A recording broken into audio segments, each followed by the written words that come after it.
জাতিসংঘের মহাসচিব বাংলাদেশে এসেছেন। কেন এসেছে? আওয়ামী লীগের সময় তো আসে নাই, বিএনপির সময় তো আসে নাই, এরশাদের সময় তো আসে নাই। তাহলে ডক্টর ইউনূসের সময় কেন জাতিসংঘের মহাসচিবের মতো পাওয়ারফুল এক ব্যক্তি বাংলাদেশে আসলো? শেখ হাসিনার সময় রোহিঙ্গাদের বাংলাদেশে আশ্রয় দেওয়া হয়েছে। ওই সময় জাতিসংঘই বলেছিল বাংলাদেশের রোহিঙ্গাদের আশ্রয় দেওয়ার জন্য, মানবতা দেখানোর জন্য। তাহলে শেখ হাসিনার সময় কেন জাতিসংঘের মহাসচিব বাংলাদেশে আসলেন না? এর আগেও দেশে ক্ষমতা পরিচালনা করেছে বিএনপি। বিএনপির সময় কেন জাতিসংঘের মহাসচিব বাংলাদেশে আসলেন না? ডক্টর ইউনূস কয়দিনের জন্য ক্ষমতায় বসছে? তাহলে ডক্টর ইউনূসের সাথে কি এমন পীড়িতি যে তার কারণে জাতিসংঘের মহাসচিব বাংলাদেশে ছুটে আসছে? প্রিয় দর্শক, জাতিসংঘের মহাসচিব বাংলাদেশে কেন আসছে সেটা বলি। সেটা হচ্ছে রোহিঙ্গা, বাংলাদেশের রোহিঙ্গা ক্যাম্প রয়েছে, এই প্রায় 10 থেকে 12 লক্ষ রোহিঙ্গা যে বাংলাদেশে আছে, এই রোহিঙ্গাদের মধ্যে চট্টগ্রাম ক্যাম্পে 1 লক্ষ রোহিঙ্গাদের সাথে বসে ইফতার করবেন জাতিসংঘের মহাসচিব এবং ডক্টর মোহাম্মদ ইউনূস।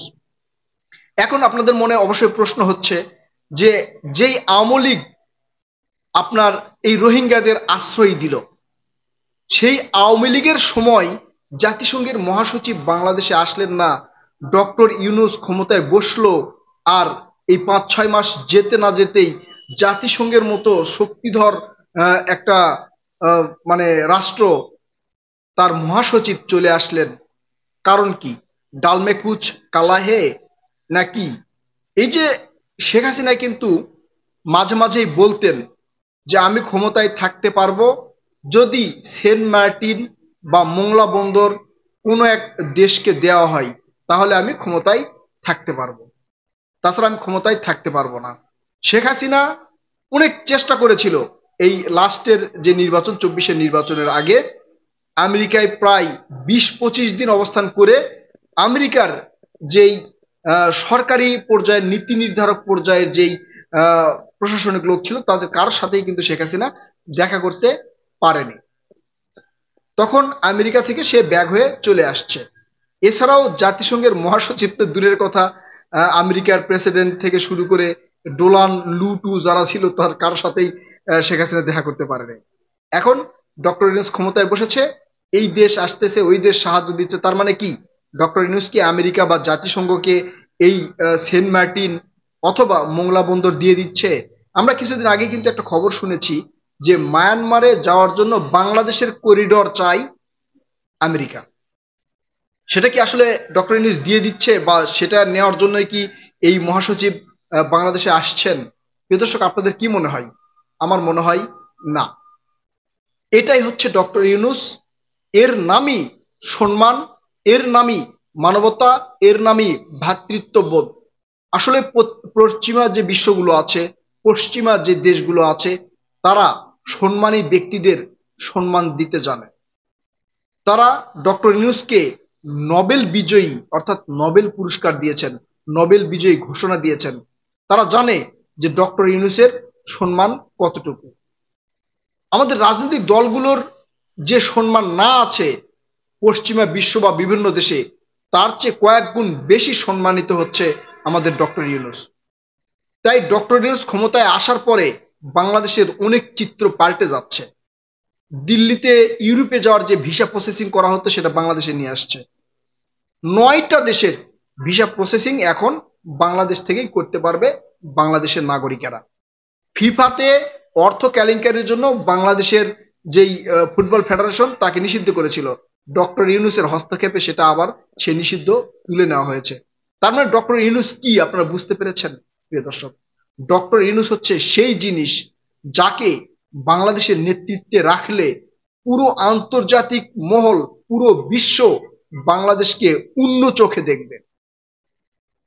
বাংলাদেশ থেকে চীন সফর করেছে অনেক দেশ, অনেক বাংলাদেশের অনেক রাজনৈতিক নেতারা, এমনকি রাষ্ট্রপ্রধানেরাও করেছে। কাউকে চীন থেকে বিশেষ বিমান বাংলাদেশে পাঠিয়ে তাকে নিয়ে যাওয়া হয়েছে এত বড় সম্মান দিয়ে, এই ধরনের ঘটনা পূর্বে ঘটেনি। সেই ঘটনাই ঘটতে যাচ্ছে ডক্টর ইউনূসের সাথে। ডক্টর ইউনূসকে চীনে নিয়ে যাওয়ার জন্য বিশেষ বিমান পাঠিয়ে দিচ্ছে চীন। প্রিয় দর্শক, চিন্তা করেন, এর নাম হচ্ছে ডক্টর ইউনূস।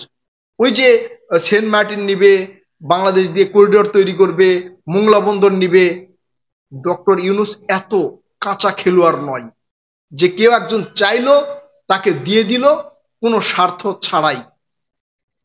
এই পর্যন্ত ডক্টর ইউনূস ক্ষমতায় বসার পরে এই যে অর্থনৈতিক যে ধস ছিল বাংলাদেশের, সেটা কি আপনারা দেখছেন? এই যে দ্রব্যমূল্যের দাম আপনারা, এই যে আকাশ ছোঁয়া, এটা কি আপনারা দেখছেন? পেঁয়াজ ছাড়া কি রান্না করতেছেন? বেগুন ছাড়া কি বেগুনি খাচ্ছেন? প্রিয় দর্শক, এর নাম হচ্ছে ডক্টর ইউনূস। আল্লাহ তাআলা যাকে সম্মান দেই তার কাছ থেকে সম্মান কেউ কেড়ে নিতে পারে না। আল্লাহ তাআলা যাকে ক্ষমতা দেই তার কাছ থেকে ক্ষমতা কেউ কেড়ে নিতে পারে না। আর যাকে ক্ষমতাতে রাখতে চায় না, যাকে মহান আল্লাহ তাআলা ক্ষমতা দেয় না, সে শত চেষ্টা করলেও ক্ষমতাতে থাকতে পারবে না। তাই ডক্টর ইউনূসের সাথে অন্য কারো যদি তুলনা করেন, এটা ভুল করবেন। কারণ ডক্টর ইউনূস ডক্টর ইউনূসই। ডক্টর ইউনূস চাইলে আমেরিকার প্রেসিডেন্ট ডোনাল্ড ট্রাম্প পর্যন্ত বাংলাদেশে আসবে। বিশ্বাস হচ্ছে না? ডক্টর ইউনূসের বিরুদ্ধে যখন মামলা করা হয়েছিল, তখন ডোনাল্ড ট্রাম্প খোলা চিঠি দিয়েছিল ডক্টর ইউনূসের পক্ষে। যান, পত্রিকা দেখে আসেন।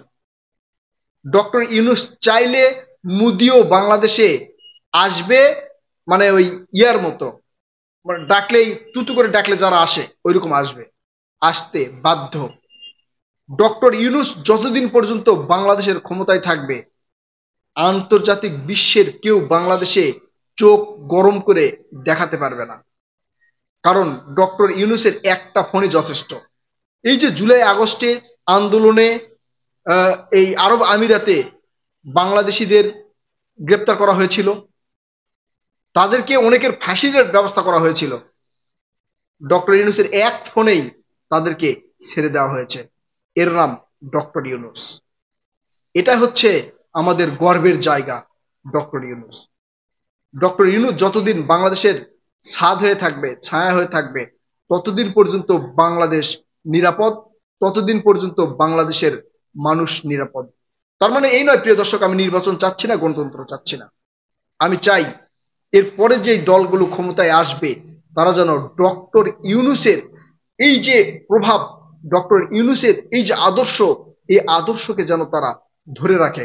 ডক্টর ইউনূসকে যেন বাংলাদেশের শীর্ষ পদে রেখে রাজনীতি করা হয়। কারণ ডক্টর ইউনূস যদি বাংলাদেশের শীর্ষ পদে থাকে, তাহলে বাংলাদেশ একদিন শীর্ষ স্থানে পৌঁছাবে আন্তর্জাতিক মহলে, ইনশাআল্লাহ।